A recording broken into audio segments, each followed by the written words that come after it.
In tonight's Dateline Defense, the latest push for peace in Syria. Secretary of State John Kerry left for Paris to be in Moscow, and tomorrow Kerry will meet with Russian President Vladimir Putin and Foreign Minister Sergey Lavrov.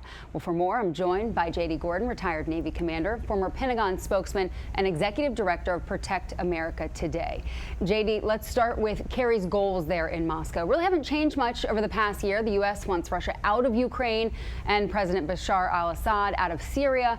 Is that about right? And in terms of, we've seen so much of this sort of smoothing out the differences has been sort of the talk we've heard about leading up to this. Hi, Brianne. Good to see you. Yes, we want those goals, but we also want Russia to stop bothering our friends and allies like Finland and the Baltics and Turkey with these airspace violations.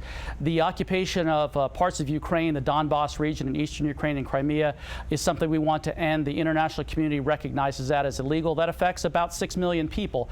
And the northern 20% of Georgia is also occupied by the Russians. So we'd like Russia to stop doing those things, and we want more common ground as far as the fight in Syria. Russia has been participating in the airstrikes on Syria. Unfortunately, they've targeted the moderate rebels more than the Islamic State. So in some instances, they're going against what our goals are. We want to wipe out the Islamic State now. They say they do, but most of their bombing rates are against the moderate rebels that we support. Well, that sort of goes right into the next. Until now, Moscow supporting Assad, the U.S. supporting moderate opposition forces. The relationship between President Obama and Putin could really be described as frosty at best. Is there any sign of thawing here?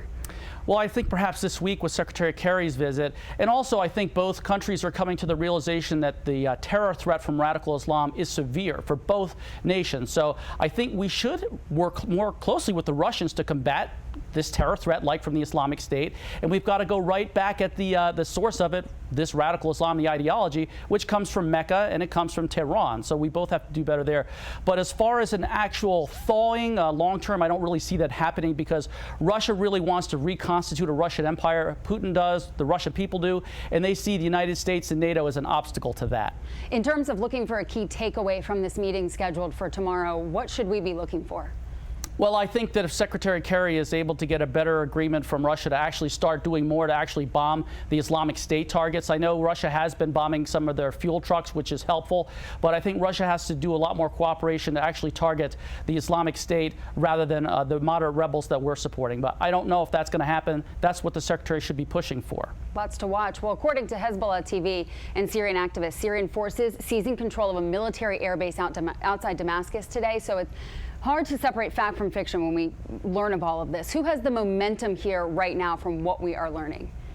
Well, I'd say Bashar al-Assad has slight momentum because he was about to fall last year. Earlier this year, he was about to be toppled. So since the Russians have come in and started these bombing campaigns, mostly against rebels closer to where Bashar al-Assad has his forces, I think he has slight momentum.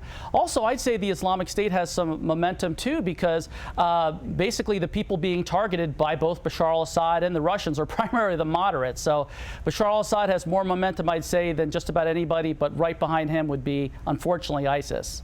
Well, let's move on to Iraq. Iraqi militaries, we've heard about the leaders expected to retake Ramadi by the end of the year. Have we reached any tipping point on that? No, not at all. Iraq's been saying that for quite some time.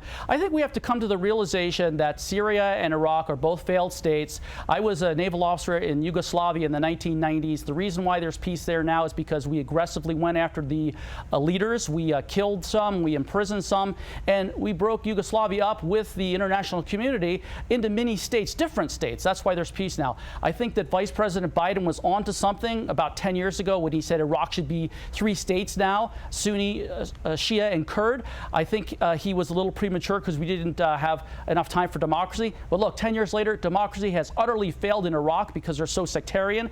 And democracy is not going to work in Syria as well because they're so sectarian. Already 250,000 people have been killed in Syria. I think we ought to work with the international community to break those countries up into many states, separate the Shia, the Sunni, and the Kurds so they're not fighting with each other to see who's going to rule from Baghdad or Damascus. So Iraq not turning the tide, really, on the Islamic State?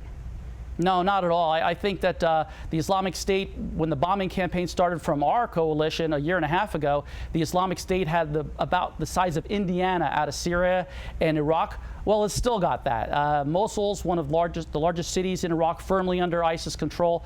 Ramadi is as well. Al-Anbar province, where we lost about a third of our U.S. forces during the Iraq War. Well, that's under the Islamic State's control. So I think unless you have a realistic solution, if you look at where the Islamic State operates, they have the Sunni areas. That should be its own country, its own Sunni country. And it makes no sense at all, I think, to send U.S. troops into combat roles in Iraq and Syria unless we're actually talking about solving the long-term problem, which is ideological and also territorial.